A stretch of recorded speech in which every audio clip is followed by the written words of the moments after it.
กลับสวัสดีมิตรรักแฟนหนังทุกท่านครับตอนนี้คุณก็อยู่กับผมมอสวิดีโอเรื่องราวของหนุ่มตุ้ยหนุยผู้ถูกชะตาลิขิตให้เป็นนินจาผิวขาวคนเก่งทว่าตัวเขากลับไม่เป็นอย่างนั้นเรื่องราวจะเป็นอย่างไรมารับฟังไปพร้อมๆกันครับกับการสปอยหนังเรื่อง Beverly Hills Ninja ตุ้ยหนุยนินจาฮากลิ้ง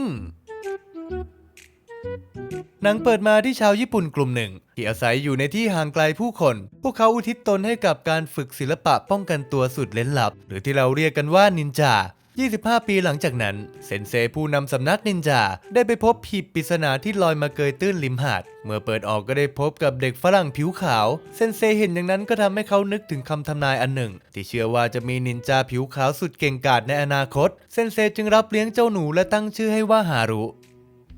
และเมื่อฮารุเติบโตขึ้นสิ่งที่เซนเซคิดไว้เหมือนจะตรงกันข้ามฮารุกลายเป็นเด็กจำมั่มซุ่มซ่ามเป็นที่สุดฝึกกระบองอยู่เนี่ยก็เผลอไปตีคนอื่นแถมยิ่งโตความซุ่มซ่ามก็ไม่ลดลงเลยเซนเซเห็นอย่างนี้ถึงกับคิดหนักจากนั้นขณะที่คนอื่นฝึกวิชามือเหล็กทนความร้อนกับเตาฮารุเนี่ยก็เอาบาร์บีคิวมาย่างกินซะงั้นฝึกควงกระบองก็ทำพันคอตัวเองเกือบขิดพลางตัวก็ทำน่ารักจนเซนเซเอื่อมวิชาตัวเบาเนี่ยก็ไม่เอาไหนจนมาถึงพิธีสุดสำคัญที่จะต้องยกหม้อเหล็กใส่น้ำเพื่อทำสัญลักษณ์ที่ข้อมือซึ่งฮารุเนี่ยก็ยกไม่ไหวจนทำน้ำร้อนหกใส่คนทั้งสำนักบ้าบอ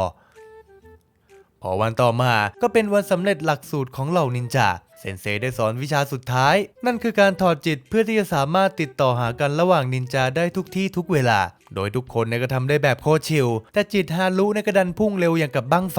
จากนั้นเซนเซก็ได้มอบเหรียญให้ผู้ที่ผ่านหลักสูตรทว่าเมื่อถึงฮารุเซนเซก็บอกว่าเขาเนี่ยยังไม่พร้อมที่จะเป็นนินจาในคืนนั้นก็เป็นคืนฉลองสำหรับนินจาจบใหม่ซึ่งฮารุเนี่ยก็อยากไปมากๆแต่เซนเซก็สั่งให้เขาเนี่ยเฝ้าสำนักอยู่นี่ระหว่างที่ทุกคนเนี่ยไม่อยู่ฮารุก็เลยลองแต่งตัวเป็นนินจาซะเลยรวมถึงเอาอาวุธต่างๆมาควงเล่นอยู่คนเดียวเหมือนเหงาและจู่ๆก็ได้มีผู้หญิงคนนึงเนี่ยโผล่มาที่สำนักเธอบอกว่าต้องการพบกับนินจาฮารุก็เลยถือโอกาสบอกว่าเขานี่แหละนินจาแต่เธอเนี่ยก็ดูไม่เชื่อบอกไม่เคยเห็นนินจาฝรั่งมาก่อนฮารุก็เลยเปิดคัมภีร์ที่เขียนถึงตำนานนินจาผิวขาวผู้เก่งกาจบอกว่าเขาเนี่ยคือคนนั้นซึ่งก็ดันไปทำไฟไหม้คัมภีร์อีกแถมยังควงกระบองโชว์จนไปโดนอัฐิบรรพบุรุษหล่นแตกหมดก่อนที่เราจะได้รู้ว่าเธอคนนี้ชื่อว่าแซลลี่โจนเธอมาเพราะต้องการจ้างนินจาให้ไปติดตามคนที่เธอคบหาชื่อมาตินเนื่องจากเธอสงสัยว่าเขากำลังทำเรื่องไม่ดีร้ายแรงอยู่ซึ่งเธอก็ได้ให้ข้อมูลต่างๆฮารุเนี่ยก็ตกลงจะช่วยแต่เธอก็บอกกับเขาว่าอย่าพยายามติดต่อหาเธอวันต่อมาฮารุก็ได้ไปตามที่อยู่ซึ่งเขาก็ได้เจอรถของชายที่ชื่อมาตินแต่ตัวเองเนี่ยก็ซุ่มซ่ามไปเกี่ยวกับประตูห้อยจนต้องแทงฮารุก็เลยเปลี่ยนไปใช้เรือยางพายไปแทนในขณะเดียวกันมาตินกำลังทำการซื้อขายทำเพจธนบัตรปลอมของประเทศญี่ปุ่นแต่ผู้ค้าก็ดันทำมาข้างเดียวมาตินก็เลยจัดการฆ่าเขาทิ้งทว่าร่างก็ดันหล่นไปใส่เรือของฮารุพอดีฮารุก็รีบหนีอย่างไวแต่ตำรวจก็ดันมาเจอเขากับศพอีกทำให้ฮารุต้องเข้าไปหลบในทางขี้ป่าจากนั้นเซนเซก็ได้ช่วยฮารุกลับมายังสำนักและตอนนี้ฮารุก็ตกเป็นผู้ต้องหาฆ่าคนตายฮารุก็เล่าเรื่องผู้หญิงชื่อแซลลี่โจนได้มาขอความช่วยเหลือเรื่องนี้แต่เซนเซก็บอกว่าเธอหลอกให้ฮารุตกเป็นแพะเพราะจริงๆแล้วเธอมีชื่อว่าอาริสันเพจซึ่งฮารุก็ไม่เชื่อและคิดว่าเธอต้องการความช่วยเหลือจริงๆโดยบอกเซนเซว่าจะไปตามหาเธอที่อเมริกาจากเบาะแสกระดาษที่เธอเขียนให้เขาครั้งก่อนโดยมันมีชื่อโรงแรมอยู่ในนั้นและเพื่อจะพิสูจน์กับเซนเซว่าเขาคือนินจาผิวขาวผู้เก่งกาจคนนั้นเซนเซได้ฟังก็ถึงกับซึ้งวันต่อมาฮารุก็ได้ล่ำลาทุกคนเพื่อไปอเมริกาเซนเซก็บอกให้เขาเชื่อมั่นในตัวเองรวมถึงได้มอบทองคำไว้ให้เขาใช้ในยามจำเป็นแต่เซนเซก็ไม่ปล่อยฮารุไปเผชิญโลกเพียงคนเดียวเขาได้ส่งโกเบศิษย์เอกให้แอบตามไปช่วยฮารุอย่างลับๆถึงแม้โกเบจะไม่อยากไปเท่าไหร่แต่เขาก็ขัดคำสั่งเซนเซไม่ได้จากนั้นฮารุก็ต้องมาขึ้นเครื่องที่สนามบินซึ่งก็โดนตรวจพกอาวุธมาเต็มชุดพออยู่บนเครื่องบินก็ไปโม้ให้เด็กข้างๆฟังว่าเขามาทำภารกิจลับเด็กก็เลยสงสัยที่นี้แต่ฮารุก็บอกว่าถ้าใครรู้เรื่องนี้ต้องถ่ายเด็กก็เลยกลัวไปฟ้องพ่อมาต่อยซะงั้นและพอถึงอเมริกาทางโกเบก็ได้แอบตามฮารุโดยที่เขาไม่รู้ฮารุก็ได้เช่ารถเพื่อไปโรงแรมตามเบาะแส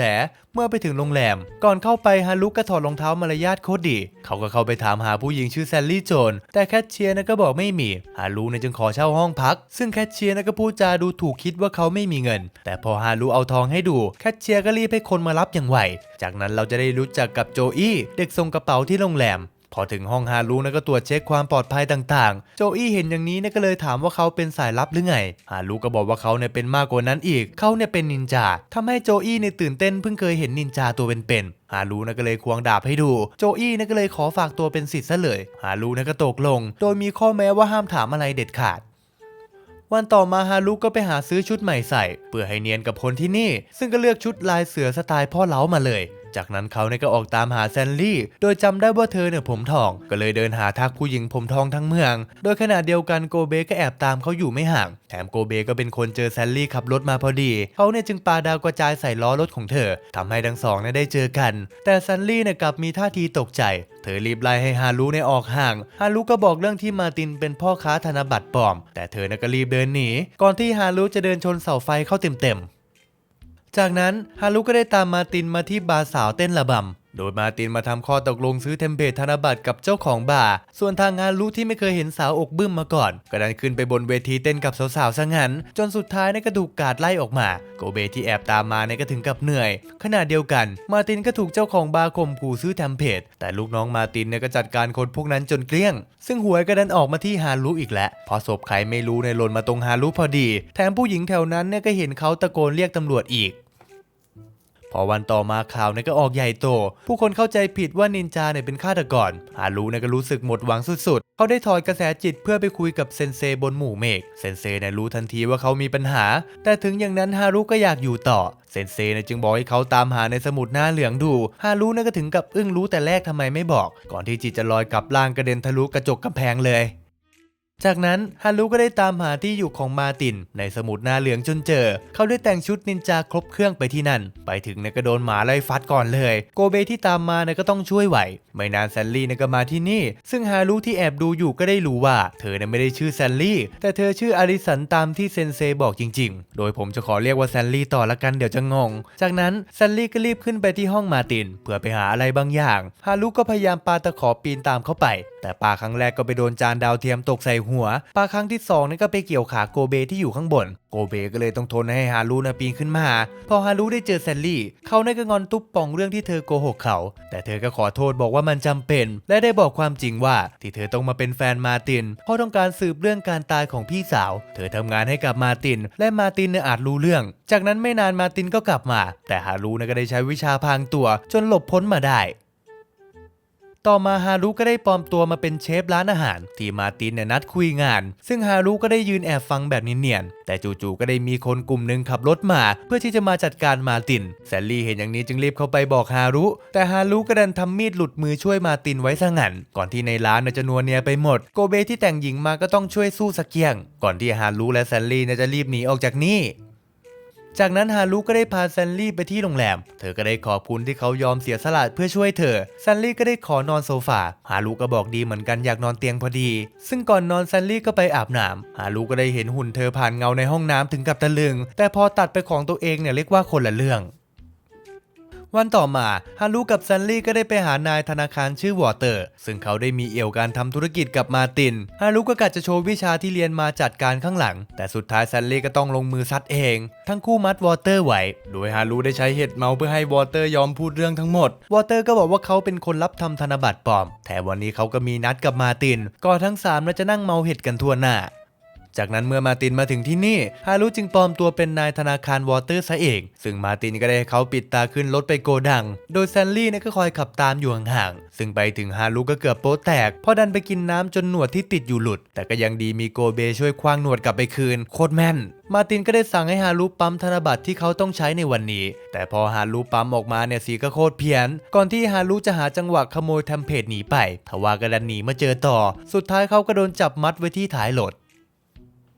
จากนั้นมาร์ตินก็ได้มีการนัดขายเทมเพลตซึ่งมาร์ตินมันก็โกงไม่ยอมให้เทมเพลตเขาเหมือนเดิมขณะเดียวกันแซนลี่ก็ได้มาช่วยฮารุที่ถูกจับออกมาได้แต่พอฮารุจะไปจัดการมาร์ตินเขาก็โดนเปิดประตูใส่หน้าจนสลบไปส่วนแซนลี่ก็มาถูกมาร์ตินจับในตู้โทรศัพท์ซะงั้นพอฮารุฟื้นขึ้นมาตำรวจก็มาเต็มไปหมดทำให้โกเบต้องโยนระเบิดควันเพื่อทำการสลับตัวช่วยฮารุเอาไว้ฮารุก็รอดมาแบบงงๆ จากนั้นโกเบก็ได้ถอดจิตไปคุยกับเซนเซว่าเขาทนช่วยฮารุไม่ไหวแล้วแต่จังหวะนั้นเองฮารุก็ถอดจิตมาเหมือนกันเซนเซจึงให้โกเบไปซ่อนก่อนฮารุมาเพื่อระบายกับเซนเซว่าเขาเนี่ยไม่เอาไหนเขาอยากจะเก่งเหมือนโกเบแต่เซนเซก็ไม่อยากให้เขาเปรียบเทียบกับตัวเองทว่าฮารุก็บอกว่าโกเบนั้นเก่งที่สุดเขารักโกเบเหมือนพี่แท้ๆซึ่งทั้งเซนเซทั้งโกเบที่แอบฟังอยู่ก็ต่างซึ้งเซนเซจึงให้กำลังใจและให้เขากลับไปช่วยแซนลี่ให้ได้ในฐานะนินจาพอวันต่อมาฮารุก็ได้แต่งตัวนินจาพร้อมอาวุธโดยให้โจอี้เป็นคนขับรถให้ซึ่งตัวเขาจะหลับตาและคอยบอกทางไปโกดังของมาตินเพราะวันนั้นโดนปิดตาจำทางไม่ได้แต่ฮารุก็เชื่อมั่นในสัญชาตญาณตัวเองทว่าก็พากันขับวนมั่วตัวไปสนามม้าบ้างไปล้างรถบ้างโกเบที่คอยดูอยู่ก็ทนไม่ไหวก็เลยวางยาสลบบักโจอี้ขับพาไปเองซะเลยพอไปถึงฮารุก็ต้องปีนต้นไม้เพื่อดีดตัวเข้าไปซึ่งก็ไปหล่นใส่รถที่ไปหามาตินพอดีฮารุก็ถูกเหล่าลูกน้องมาตินไล่ต้อนจนสุดท้ายโกเบก็ต้องออกลงมาช่วยทั้งคู่ช่วยกันต่อสู้ก่อนโกเบจะให้ฮารุไปช่วยแซนลี่ฮารุก็ไปตามหาจนเจอห้องที่แซนลี่ถูกจับเขาขับรถชนในห้องเป็นรูและได้เห็นแซนลี่ถูกจับพร้อมระเบิดในอีก10 นาทีฮารุได้ลองกู้ระเบิดแต่มันกลับทำให้เวลาเหลือน้อยลงซะงั้นเขาก็เลยตัดสินใจกลับไปช่วยโกเบสู้ก่อนทั้งคู่ช่วยกันสู้จนเกือบพลาดท่าทว่าโจอี้ก็ได้ปีนต้นไม้ดีดตัวเข้ามาช่วยพวกเขาไว้ทันจนทั้งสองจัดการเหล่าลูกน้องจนหมดแต่มาตินก็เอาปืนมาไล่ยิงต่อซึ่งฮารุก็ได้ควงดาบฟันกระสุนโชว์โคตรเท่เขาก็รีบไปช่วยแซลลี่ที่ตอนนี้เหลือเวลาอีก40 วิฮารุได้ใช้ปืนฉมวกยิงไปที่รถที่มาตินกำลังขับหนีจนกำแพงทะลุระเบิดหล่นไปใส่รถพอดีมาตินก็ถูกระเบิดเข้าเต็มแต่ก็รอดเฉยฮารุช่วยแซลลี่ไว้ได้และไม่นานตำรวจกับนักข่าวก็มาเต็มไปหมดซึ่งฮารุก็ได้พ้นจากข้อกล่าวหาและโจอี้ก็ได้ตีเนียนบอกนักข่าวว่าตัวเองเป็นนินจาแถมขี้โม้ว่าตัวเองเป็นนินจาผิวดำคนเก่งจากนั้นฮารุก็กลับมายังสำนักนินจาเพื่ออำลาทุกคนหนีตามเซนลี่ไปอเมริกาฮารุขอบคุณเซนเซที่ทำให้เขาเชื่อมั่นในตัวเองถึงแม้เขาจะไม่ใช่นินจาผิวขาวคนเก่งคนนั้นแต่โกเบก็บอกกับฮารุว่าถ้าเขาเลือกได้เขาจะเลือกให้ฮารุเป็นคนนั้นก่อนจะมอบเหรียญนินจาอันเบอร์เลอร์เพื่อเป็นที่ระลึกถึงกันทุกคนก็โบกมือล่ำลาฮารุทว่าพอรถออกโกเบที่นั่งรถเข็นกระดันติดไปด้วยจนชนหินกระเด็นตกทะเลบ้าจริงและหนังก็ได้ตัดจบลงเพียงเท่านี้ครับ